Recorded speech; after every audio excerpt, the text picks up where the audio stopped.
எதை பற்றி பார்க்க போகிறோம் சொன்னால் 471 நாட்கள் கழித்து அன்னவரார் வலியுறு என்ற சொல்கிற மாதிரி செந்தில் பாலாஜி அவர்கள் வந்து இன்னைக்கு ஜாமீனில் வெளியே வந்திருக்காரு. திமுகவினுடைய தொண்டர்கள் குறிப்பாக கோயம்புத்தூரையும் ஈரோடையும் கொண்ட அவருடைய ஆதரவாளருடைய கொண்டாட்டம் என்பது பயங்கரமாக இன்னைக்கு பார்க்கப்பட்டுருச்சு. செந்தில் பாலாஜி ரிலீஸ்னோடனேயே அந்த அளவுக்கு கொண்டாட்டங்களில் காலையிலேருந்தே வந்து அவர்களுடைய ஆதரவாளர்கள் வந்து தொடர்ச்சியாக பண்ணிட்டு இருந்தாங்க. எதனால் செந்தில் பாலாஜி உள்ளே போனார், என்னென்ன நிபந்தனைகளோட செந்தில் பாலாஜி வராரு, அடுத்து செந்தில் பாலாஜி அமைச்சர் ஆவாரா, இதில் அரசியல் களம் எப்படி மாறப்போகுதுன்றத தெள்ள தெளிவாக நம்மளுடைய சேனலில் பார்க்க போகிறோம். நம்மளுடைய ஃபீனிக்ஸ் தமிழ் சேனலை சப்ஸ்கிரைப் பண்ணாமல் நிறைய பேர் பார்த்துட்டு இருந்தீங்கன்னு சொன்னால் சப்ஸ்கிரைப் பண்ணி பாருங்கள். இந்த வீடியோவை உங்கள் ஃப்ரெண்ட்ஸ் அண்ட் ஃபேமிலிக்கு ஷேர் பண்ணி விடுங்க. செந்தில் பாலாஜி கடந்த ஆண்டு ஜூன் மாதம் ஈடியால் கைது செய்யப்பட்டார். என்ன ஒரு வழக்குன்னு சொன்னால், அவர் இதுக்கு முன்னாடி அதிமுகவில் இருக்கும் பொழுது போக்குவரத்து துறை அமைச்சராக இருக்கும் பொழுது 25 லட்ச ரூபா பணத்தை வாங்கி வேலை வாங்கி தருவதாக சொல்லி மோசடி செஞ்சிட்டாருன்ற ஒரு வழக்கில் யார் அன்றைக்கி அந்த வழக்கை போட்டாங்கன்னு சொன்னால், அன்றைக்கு எதிர்கட்சியாக இருந்த திமுக, இன்றைக்கி ஆளுங்கட்சியாக இருக்கக்கூடிய திமுக தான் அந்த வழக்கை வந்து போடுறாங்க. அதை தானாகவே முன் வந்து ஈடி வந்து கையில் எடுத்து இது முழுக்க முழுக்க ஒரு அரசியல் பழிவாங்கல்ன்ற ஒரு கருத்து வந்து பரவலாக பரவிக்கிட்டு வருது. ஏன்னு சொன்னால், செந்தில் பாலாஜியை கிட்டத்தட்ட ஒரு 471 நாள் 15 மாதம் இந்த மாதிரி இருந்ததுக்கு எந்த ஒரு ஆட்களுமே இந்த மாதிரி இருந்ததில்லை.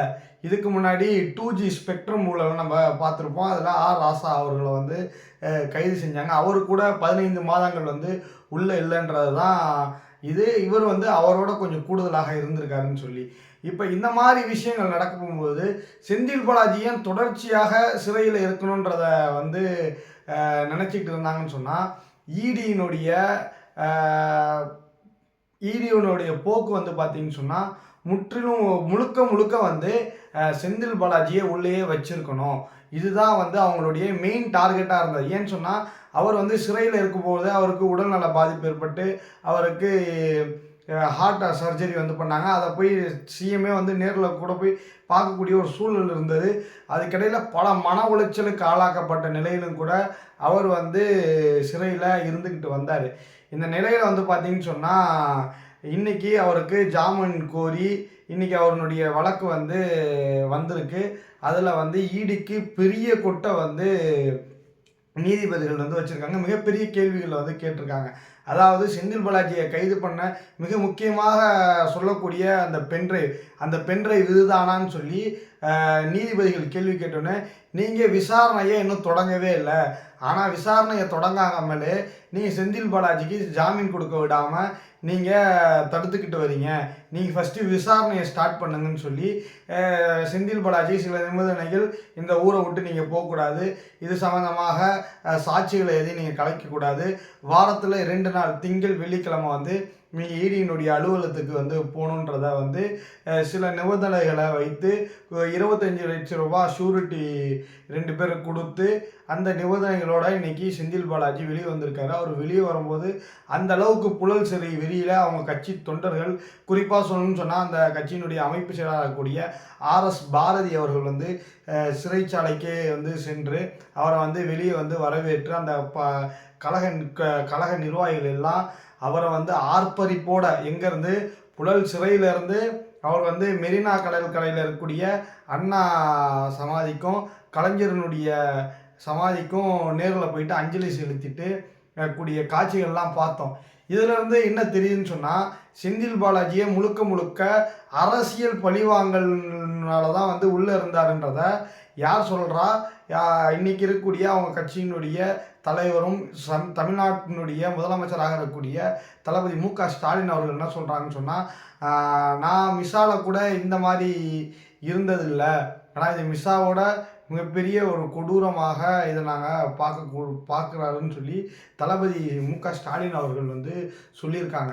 குறிப்பாக சொல்லணும்னு சொன்னால், பாஜகவினுடைய டார்கெட் தான் அண்ணாமலையினுடைய டார்கெட் தான் செந்தில் பாலாஜி. முழுக்க கோயம்புத்தூரில் பாஜகவை ஒன்றுமே பண்ண முடியாது. தொடர்ச்சியாக கோயம்புத்தூர் வந்து பார்த்திங்கன்னு சொன்னால் அதிமுகவினுடைய கோட்டையாக இருந்துட்டு வந்தது. செந்தில் பாலாஜி கைக்கு வந்ததுக்கப்புறம் பாஜகவும் அங்கே பல பல சூழ்நிலைகளை வந்து நீங்கள் கோயம்புத்தூரில் பார்த்துருப்பீங்க. முழுக்க முழுக்க அதிமுக பாஜகவினுடைய கையில் இருந்த அந்த மாவட்டத்தை அவர் வந்து பார்த்தீங்கன்னு சொன்னால் சொல்லி அடித்து அங்கே அண்ணாமலையினுடைய முத்திரையை கிழித்து அண்ணாமலைக்கு மிகப்பெரிய ஒரு சவாலாக இருந்தவர் தான் செந்தில் பாலாஜி. அந்த ஒரே ஒரு காரணத்துக்காக பாஜகவை அங்கே வந்து அடியோடு அடியாக அழிச்சிட்டாரு. இன்னும் இருந்தாருன்னு சொன்னால் பாஜகவே இருக்காது அப்படின்ற ஒரே நோக்கத்துக்காக அவரை இடி வந்து கைது செஞ்சு ஜாமீனில் வெளியே விடாமல் இவ்வளோ நாள் அலக்கழிச்சிருந்து கிட்டத்தட்ட 471 நாட்கள் வந்து சிறையில் இருந்து இன்றைக்கி அண்ணன் வரார் வழி விடு அப்படின்னு சொல்கிற மாதிரி அண்ணன் வந்து வந்திருக்காரு. இவருக்கு விரைவில் வந்து அமைச்சர் பதவி கொடுக்கப்படுமான்றது மிகப்பெரிய கேள்வியாக இருக்குது. நிச்சயமாக கொடுக்கப்படுன்றது தான் அரசியல் வட்டாரங்களுடைய பேச்சு. ஏன்னு சொன்னால் தளபதி மு.க.ஸ்டாலின் அவர்கள் வந்து அமைச்சரவையில் வந்து மாற்றம் இருக்கும், ஏமாற்றம் இருக்காதுன்ற ஒரு வார்த்தையை சொன்னார். அது எதுக்கு சொன்னார்னு சொன்னால் உதயநிதி அவர்களை வந்து துணை முதலமைச்சராக அறிவிக்க சொல்லி அவங்க கட்சியினுடைய நிர்வாகிகளே பல மேடைகளில் குறிப்பாக சொல்லணும்னு சொன்னால் சீனியர் மினிஸ்டர்ஸு சீனியர் கட்சியினுடைய நிர்வாகிகளை நாங்கள் வந்து அவரை ஏற்றுப்போம் அப்படின்ற மாதிரி சொன்னதுக்கப்புறம் தளபதி மு.க.ஸ்டாலின் அவர்கள் வந்து பார்த்திங்கன்னு சொன்னால் அமைச்சரவையில் மாற்றம் இருக்கும் ஆனால் ஏமாற்றம் இருக்காதுன்னாரு. அந்த மாற்றத்துக்கான நாள் இதுதான்றத ஸ்டார்டிங்கிறது நமக்கு தெரியல. கூடிய விரைவில் தமிழ்நாட்டினுடைய துணை முதலமைச்சராக உதயநிதி ஸ்டாலின் அவர்கள் வந்து வருவாங்கன்றது இதில் இருந்து உறுதியாக தெரியுது.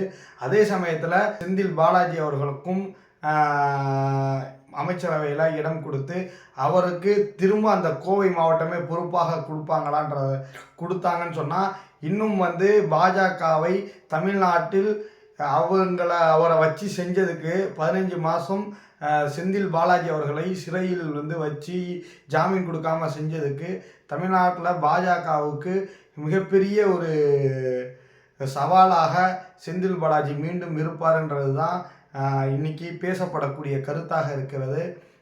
நம்ம வந்து நடக்க போகிற காட்சிகள் எல்லாத்தையும் பார்ப்போம்.